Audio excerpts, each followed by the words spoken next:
చాలా కలిచివేస్తుంది. డాక్టర్లు చాలా కలత చెందారు, చాలా మానసిక శోభ అనిపిస్తున్నారు. ఎందుకంటే ఆ సంఘటన అనేది క్యాంపస్లోనే జరిగింది.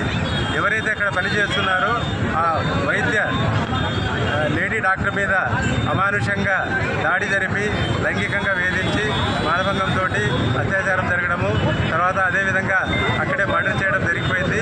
సో ఈ సంఘటనతో యావత్ భారతదేశంలో ఉన్న డాక్టర్లందరూ చాలా కలత చెందినారు.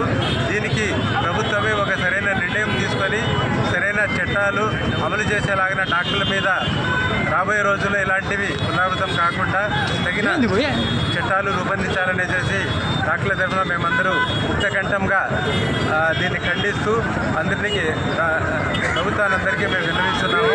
ఇదే విధంగా డాక్టర్లు దేవుళ్ళనే అంటారు, కానీ అదే దేవుళ్ళని పని చేసుకొని ఇవ్వకుండా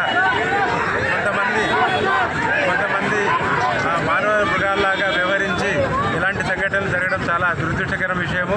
అందుకనేసి మేము ప్రొటెక్టివ్స్ ఎంతవరకైనా పనిచేయడానికి సిద్ధంగా ఉన్నాం. అంతేగాని క్యాంపస్లో కానీ డాక్టర్లు ఉండే ప్లేసెస్లో కానీ చట్టపరంగా ఇలాంటి వాటికి శిక్ష పడేలాగా తగిన శిక్షలు అమలు చేయడం అంటే తప్పనిసరిగా చేయాల్సి వస్తుంది. లేకపోతే డాక్టర్లు ఎంత దూరమైనా కానీ ఈ విషయం మీద పోరాటానికి కానీ లేకపోతే విధుల నుంచి తగిన చర్యలు కావాలనేసి మేము డిమాండ్ చేస్తున్నాం. కాలేజ్ నుంచి hospital and hospital to college అనేది మేము డిసైడ్. కలెక్టర్ గారికి రేపు సంప్రదించాలనుకుంటున్నాము. ఈరోజు మా ప్రిన్సిపాల్ గారు వేరే విషయం మీద కలెక్టర్ గారి దగ్గర ఉన్నారు. బట్ కలెక్టర్ గారి దృష్టికి ఆల్రెడీ ఇన్ఫర్మేషన్ అయితే వెళ్ళింది. మేము కూడా అందరూ ఒక రిప్రజెంటేషన్ ఇవ్వాలని చేసి భావిస్తున్నాం. అమానుష చర్య, ఇలాంటి చర్యలు ఇంతకు ముందు కూడా చాలా జరిగాయి. జరిగినప్పుడు మాత్రం ఏమో వాటి మీద కొన్ని యాక్షన్లు తీసుకుంటున్నామంటున్నారు. తర్వాత మళ్ళీ కూడా వాటి మీద ఎటువంటి రెస్పాన్స్ అనేది లేదు.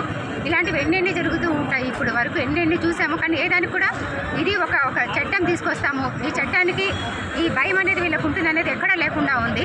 ఒక మామూలు ప్రజానికానికే కాకుండా అంత చదువుకున్నది హాస్పిటల్ అంటే ఒక దేవాలయం అంటారు, డాక్టర్లు అంటే దేవుళ్ళు అంటారు. అలాంటి వాళ్ళకు కూడా రక్షణ లేకుండా పోతుంటే మామూలు ప్రజానికానికి రక్షణ అనేది ఎక్కడ ఉంటుంది? ఆ అమ్మాయిని అంత అమానుషంగా చేసి ఆ అమ్మాయి చనిపోవడానికి కారణమైనటువంటి వాళ్ళకి కఠినంగా శిక్షించాలి. అంతేకాకుండా గవర్నమెంట్ తరఫున కొన్ని చట్టాలు, ప్రత్యేకమైన చట్టాలు ఇలాంటి వాళ్ళకు కఠిన శిక్షలు వేసేలాగా చట్టాలు తీసుకురావాలి. కొన్ని రోజులు వాళ్ళని జైల్లో పెట్టడం, మళ్ళీ వాళ్ళని మానవ సమాజంలో వదిలేయడం వల్ల ఈ మృగాలు చేసేటువంటి ఇలాంటి అరాచకాలని ఖండించడానికి ఎంతోమంది ఉన్నా కూడా ఇలాంటివి ఎక్కడ కూడా తగ్గడం లేదు. కాబట్టి ప్రత్యేక చట్టాలు తీసుకురావాలి గవర్నమెంట్. ఆడవాళ్ళందరికీ ప్రొటెక్షన్ తీసుకురావాలి. ఉద్యోగస్తులందరూ కూడా ఉద్యోగం చేసే ప్రతి వారికి కూడా రక్షణ అనేది ఖచ్చితంగా ఇవ్వాలని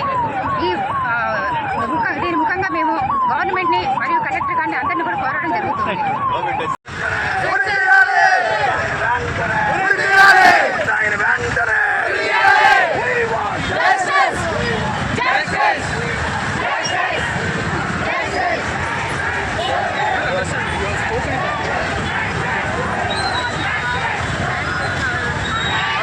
పర్మిషన్ తీసుకోలేదు.